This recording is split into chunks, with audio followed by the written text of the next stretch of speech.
Di bawah langit pagi yang masih diselimuti embun tipis, Desa Beringin di Jawa Tengah mulai terbangun dengan aroma tanah basah dan suara ayam berkokok. Aku, Surti, wanita berusia 60 tahun, melangkah keluar dari gubuk kecilku yang sederhana namun hangat. Rumahku berdinding bambu dengan atap genteng yang sudah sedikit usang, tapi selalu terasa nyaman. Pagi ini, seperti biasa, aku berdiri di depan cermin kayu tua di sudut kamar. Cahaya matahari pagi menyelinap lewat celah-celah jendela menerangi wajahku. Meski garis-garis usia sudah menghias kulitku, aku masih bisa melihat kilau kecantikan yang dulu membuat para pemuda di desa ini berlomba-lomba melirikku. Rambutku yang kini disanggul rapi masih hitam berkilau, meski beberapa helai uban mulai muncul. Tubuhku yang aku jaga dengan rajin berjalan kaki ke pasar dan mengurus kebun kecil di belakang rumah masih terlihat bugar. Dan ya, pepaya kembar yang sering jadi bahan candaan tetangga masih tampak menonjol di balik kebaya sederhanaku. Aku tersenyum kecil pada bayanganku sendiri, masih lumayan Surti, gumamku, lalu bergegas ke dapur untuk memulai hari. Dapur kecilku sudah dipenuhi aroma rempah dari panci besar yang kini mendidih di atas tungku kayu. Bubur ayam spesialku, resep warisan dari ibuku, adalah kebanggaan desa ini. Setiap pagi, aku sibuk mengaduk beras yang sudah melumat lembut, mencampurnya dengan kaldu ayam kampung yang kugodok semalaman. Daun salam, serai, dan sedikit jahe membuat aromanya begitu menggoda. Sampai-sampai tetangga yang lewat sering berhenti hanya untuk menghirup baunya. "Wah, Bu Surti, pagi-pagi udah bikin perut keroncongan ini," teriak Mbok Sari, tetangga yang rumahnya tak jauh dari warungku. Aku hanya tertawa. "Sabar Mbok, nanti buka jam 7 ya," jawabku sambil menambahkan sejumput garam ke dalam panci. Aku selalu menikmati proses ini, dari menyiapkan bahan-bahan segar di pasar subuh hingga melihat buburku siap disajikan. Ada kepuasan tersendiri ketika pelanggan memuji rasanya, dan aku tahu inilah yang membuatku tetap bersemangat meski usia tak lagi muda. Warung kecilku di depan rumah mulai ramai begitu matahari naik lebih tinggi. Meja-meja kayu sederhana yang kuatur di bawah pohon beringin besar sudah penuh dengan pelanggan. Ada yang datang untuk sarapan, ada juga yang sekadar ingin ngobrol sambil menikmati semangkuk bubur hangat. Pelangganku beragam, dari ibu-ibu yang membawa anak-anak mereka, sampai bapak-bapak yang sepertinya punya alasan lain selain bubur untuk mampir. Aku tahu, pepaya kembar yang terlihat jelas dari balik kebaya ketatku sering jadi bahan perhatian. Tapi aku santai saja. "Bu Surti, buburnya makin enak tiap hari. Apa sih rahasianya?" tanya Pak Jono, seorang petani yang selalu memesan bubur dengan tambahan cakwe. Aku cuma nyengir, "Rahasianya cuma cinta Pak," candaku, membuatnya tertawa keras. Tapi di antara tawa dan obrolan ringan, aku bisa merasakan tatapan-tatapan nakal dari beberapa pelanggan pria. Aku tak ambil pusing, toh mereka tetap bayar dan buburku tetap laris. Hari itu, sekitar tengah hari, seorang pria yang agak berbeda dari pelanggan biasa muncul di warungku. Namanya Pak Darmo, duda kaya berusia sekitar 50-an yang baru pindah ke Desa Beringin beberapa bulan lalu. Dia punya sawah luas di ujung desa dan rumah besar yang konon dibangun dengan gaya modern. Pria ini selalu memesan bubur ayam spesial dengan tambahan telur rebus, dan entah kenapa dia selalu punya cara untuk membuatku tersenyum. "Bu Surti, kalau bubur ini seenak penjualnya, saya pasti ketagihan tiap hari," katanya sambil tersenyum lebar, matanya sekilas melirik ke arah dadaku. Aku hanya menggeleng sambil menyendok bubur ke mangkuknya. "Pak Darmo ini bisa aja ya, awas nanti beneran ketagihan," balasku, berusaha menutupi rasa gugup yang tiba-tiba muncul. Ada sesuatu dalam cara dia bicara, genit tapi tidak murahan, yang membuatku merasa sedikit istimewa, meski aku tahu ini mungkin cuma pemanis obrolan. Saat warung mulai sepi menjelang sore, Pak Darmo masih duduk di salah satu meja, menikmati sisa buburnya dengan santai. Aku sedang membereskan piring-piring kotor ketika dia mendekat ke meja tempatku berdiri. "Bu Surti, kalau malam ini nggak sibuk, mampir ke rumah saya yuk. Kita ngobrol soal bisnis bubur. Siapa tahu bisa buka cabang di kota. Katanya dengan nada serius, tapi matanya penuh dengan senyum yang susah ditebak. Aku terdiam sejenak, memandang wajahnya yang tampan untuk ukuran pria seusianya, dengan rahang tegas dan sedikit kerut di sudut matanya. Ngobrol bisnis apa ngobrol yang lain, Pak? Candaku, tapi hatiku berdegup kencang. Dia tertawa pelan. Ya, ngobrol apa saja, yang penting Bu Surti mau mampir. Jam 7 malam, saya tunggu ya. Aku tak langsung menjawab, hanya mengangguk kecil sambil pura-pura sibuk menyeka meja. Setelah Pak Darmo pergi, aku berdiri di depan warung, menatap jalan desa yang mulai sepi. Ada perasaan aneh di dadaku, campuran antara penasaran dan deg-degan, seperti remaja yang baru dilirik cowok idaman. Surti, apa-apaan ini? Gumamku pada diri sendiri, tapi sudut bibirku tak bisa menahan senyum. Sore itu, matahari mulai merosot di ufuk barat, mewarnai langit desa Beringin dengan semburat jingga yang lembut. Aku berdiri di depan cermin kecil di kamar, memandangi diriku sendiri dengan perasaan yang sulit kujelaskan. Ajakan Pak Darmo untuk mampir ke rumahnya malam ini masih terngiang di kepalaku, membuat jantungan sekaligus penasaran. Aku memilih kebaya biru tua yang sedikit ketat yang aku tahu bakal membuat pepaya kembar milikku terlihat lebih menonjol. Bukan karena aku ingin menggoda, tapi entah kenapa, malam ini aku ingin terlihat istimewa. Aku menyisir rambutku, menyanggulnya dengan rapi, lalu menambahkan sedikit bedak tipis dan lipstik merah muda yang jarang kugunakan. Surti, kamu ngapain sih berdandan kayak mau ke kondangan? Tanyaku pada bayanganku sendiri, sambil tertawa kecil. Tapi di dalam hati ada kegembiraan kecil yang tak bisa kusingkirkan.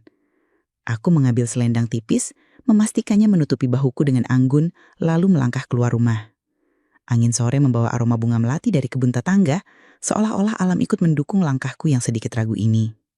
Perjalanan ke rumah Pak Darmo tak terlalu jauh, hanya sekitar 10 menit berjalan kaki melewati jalan setapak yang diterangi lampu-lampu kecil di pinggir sawah. Rumahnya berdiri megah di ujung desa, dengan pagar besi hitam dan taman kecil yang terawat.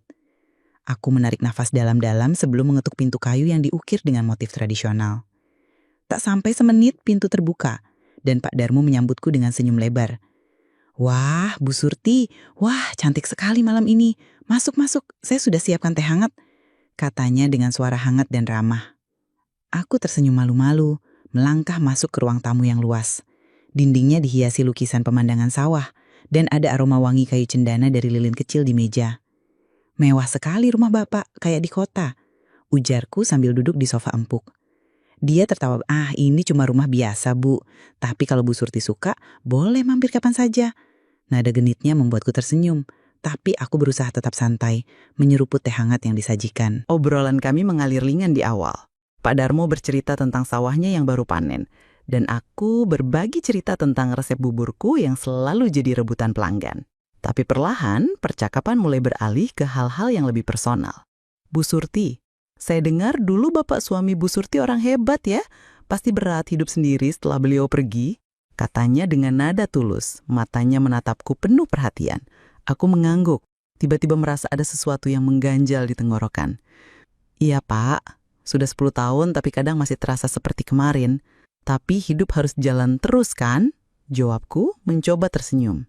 Dia mengangguk, lalu berkata, saya juga Bu, sejak istri meninggal 5 tahun lalu, rumah ini terasa sepi. Untung sekarang ada Bu Surti yang bikin malam ini jadi lebih hangat. Kata-katanya membuatku tersipu dan aku menyadari dia duduk lebih dekat sekarang, tangannya hampir menyentuh lenganku. Suasana di ruang tamu itu berubah, seperti ada arus tak terlihat yang membuat udara terasa lebih berat. Cahaya lampu temaram dari sudut ruangan menciptakan bayangan lembut di wajah Pak Darmo, membuatnya terlihat lebih muda dan menawan. Aku menangkap matanya sesekali melirik ke arah pepaya kembar, yang sedikit terekspos karena selendangku melorot. Pak Darmo, tadi bilang mau ngobrol bisnis. Kok sekarang malah cerita hidup? Candaku mencoba meredakan debaran di dadaku. Dia terkekeh, ya bisnis bisa besok Bu. Malam ini saya cuma pengen kenal Bu Surti lebih dalam. Nada suaranya lembut, tapi ada sesuatu di baliknya yang membuat bulu kuduku merinding.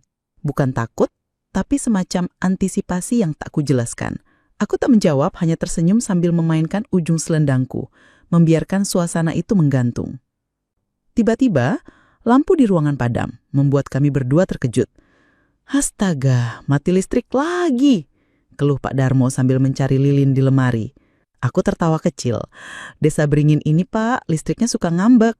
Dia kembali dengan beberapa lilin yang segera dinyalakan, menciptakan suasana yang lebih intim dengan cahaya kuning yang berkelap-kelip. Malah jadi romantis ya Bu, katanya sambil duduk kembali. Kali ini lebih dekat hingga pundak kami hampir bersentuhan. Aku tak mundur, entah kenapa, ada sesuatu dalam tatapannya yang membuatku merasa diinginkan. Sesuatu yang sudah lama tak kurasakan. Romantis apa Pak? Ini mah kayak film horor, gurauku, tapi suaraku sedikit bergetar. Dia tersenyum lalu dengan lembut menyentuh tanganku. Bu Surti, saya serius. Wanita seperti Bapak ini langka, cantik, kuat, dan mempesona. Katanya matanya tak lepas dari wajahku. Jantungku berdegup kencang dan malam itu, di bawah cahaya lilin, aku merasa seperti melayang, terbawa oleh suasana yang tak pernah kubayangkan sebelumnya. Cahaya lilin yang berkelap-kelip di ruang tamu Pak Darmo menciptakan bayangan lembut di dinding, membuat suasana semakin hangat dan penuh dengan ketegangan yang tak terucap. Aku, Surti, merasakan jantungku berdegup tak karuan saat tangan Pak Darmo masih memegang tanganku dengan lembut. Matanya, yang sesekali melirik ke arah pepaya kembar yang sedikit terekspos karena kebaya ketatku, kini menatapku dengan intensitas yang membuatku sulit bernapas. Bu Surti, malam ini entah kenapa rasanya beda, katanya dengan suara rendah, hampir seperti bisikan. Aku mencoba tetap tenang, tapi ada sesuatu dalam caranya berbicara yang membuatku terbawa arus. Beda gimana Pak? Kan cuma ngobrol biasa, ujarku, berusaha menyembunyikan kegugupan dengan senyum kecil. Dia tersenyum, lalu mendekat hingga aku bisa merasakan hangat napasnya. Bukan cuma ngobrol Bu, ada sesuatu di antara kita, nggak kerasa. Aku tak menjawab, hanya menatapnya, dan entah bagaimana, tangannya kini merayap ke pundakku. Sentuhan itu memicu sesuatu dalam diriku, perpaduan antara rasa bersalah dan hasrat yang sudah lama terkubur. Malam itu, di bawah cahaya lilin yang temaram, kami terbawa suasana. Candaan kecil berubah menjadi bisikan mesra, dan tanpa kusadari, kami sudah terjerat dalam permainan yang penuh kesenangan. Itu adalah momen yang tak pernah kubayangkan, penuh dengan produktivitas yang membuatku merasa hidup kembali, meski hanya untuk malam itu. Keesokan paginya, mentari pagi menyelinap melalui celah-celah jendela gubukku, membangunkanku dari tidur yang penuh mimpi aneh. Aku buru-buru pulang dari rumah Pak Darmo sebelum fajar menyingsing. Harapannya, tak ada tetangga yang melihatku. Berdiri di depan cermin, aku memandangi wajahku yang masih memerah. Surti, apa yang kamu lakukan semalam? Gumamku, setengah menyalahkan diri sendiri, tapi sudut bibirku tak bisa menahan senyum kecil. Ada perasaan aneh, campuran antara rasa bersalah karena melanggar batas, dan kegembiraan karena merasakan sesuatu yang begitu hidup setelah sekian tahun hidup sendiri. Aku menggeleng, mencoba mengusir pikiran itu, lalu bergegas ke dapur untuk menyiapkan bubur seperti biasa. Panci besar sudah mendidih, aroma kaldu ayam kampung mengisi udara, tapi pikiranku masih melayang ke malam sebelumnya. Aku mencoba fokus, menyendok beras dan menambahkan daun salam, tapi bayangan tangan Pak Darmo dan senyumnya terus muncul di kepalaku. Beberapa hari kemudian, Desa Beringin mulai berbisik. Entah bagaimana, kabar bahwa aku mampir ke rumah Pak Darmo malam itu menyebar seperti api di jerami. Pagi itu, saat aku membuka warung, Mbok Sari, tetangga yang selalu kepo, datang dengan senyum penuh makna. Bu Surti, katanya malam-malam ke rumah Pak Darmo ya? Apa kabar pepaya kembar bikin duda itu klepek-klepek? Katanya sambil terkekah. Aku hanya tertawa, berusaha santai. Mbok Sari ini gosip dari mana lagi? Saya cuma ngobrol soal bubur kok. Jawabku, meski tahu dia tak akan percaya. Di belakangku, beberapa pelanggan pria yang sedang makan bubur saling berbisik, sesekali melirikku dengan tatapan nakal. Ada yang bilang aku sengaja menggoda duda kaya, ada pula yang sepertinya cemburu. Aku tak ambil pusing, tetap menyendok bubur dan melayani pelanggan dengan senyum seperti biasa. Dalam hati, aku tertawa kecil. Biar saja desa ini heboh, toh hidupku tetap milikku. Sore itu, Pak Darmo muncul lagi di warungku. Kali ini dengan ekspresi yang lebih serius dari biasanya. Dia memesan bubur ayam spesial seperti selalu. Tapi setelah pelanggan lain mulai sepi, dia mendekat ke mejaku. Bu Surti, saya mau bicara serius, katanya. Suaranya rendah tapi tegas. Aku menatapnya, sedikit was-was. Soal apa, Pak? Jangan bilang soal gosip desa, candaku, berusaha meredakan suasana. Dia tersenyum tipis, lalu menatapku dalam-dalam. Saya suka sama Bapak. Malam itu, saya nggak bisa lupain. Kalau Bu Surti mau, kita bisa coba jalani ini bersama. Aku terdiam, tak menyangka dia akan seberani ini. Jantungku berdetak kencang, tapi ada sesuatu dalam diriku yang menolak untuk terikat. Bu Surti, saya nggak tahu. Saya suka hidup bebas seperti sekarang. Malam itu, ya kita ke bawah suasana. Tapi saya butuh waktu untuk mikir. Jawabku jujur, mencoba menjaga perasaannya. Dia mengangguk, tak memaksa, tapi matanya penuh harap. Saya tunggu, Bu, tapi jangan lama-lama ya, katanya sambil tersenyum, lalu pergi meninggalkanku dengan pikiran yang berkecamuk. Hari-hari berikutnya, aku kembali ke rutinitasku, menjalani hidup sebagai Surti, penjual bubur yang selalu ramai pelanggan. Aku tetap berdandan ayu, memakai kebaya yang sedikit ketat untuk memamerkan pepaya kembar yang masih jadi bahan omongan. Tapi kini dengan lebih percaya diri. Pagi itu, saat aku menyendok bubur untuk Pak Jono, dia berkomentar, "Bu Surti, kok makin glowing? Apa rahasianya?" Aku hanya tertawa. "Rahasianya cuma makan bubur tiap hari, Pak," candaku, membuatnya tergelak. Tapi dalam hati, aku tahu rahasianya adalah keberanian untuk hidup apa adanya. Malam dengan Pak Darmo jadi rahasia manis yang kusimpan. Tapi aku tak ingin terjebak dalam drama cinta atau gosip desa. Aku memilih tetap menjadi Surti yang bebas, yang hidup untuk diriku sendiri, dengan atau tanpa pepaya kembar yang membuat Desa Beringin selalu heboh. Warungku tetap ramai, bapak-bapak tetap melirik, dan aku tetap tersenyum menikmati setiap hari dengan hati yang lebih ringan.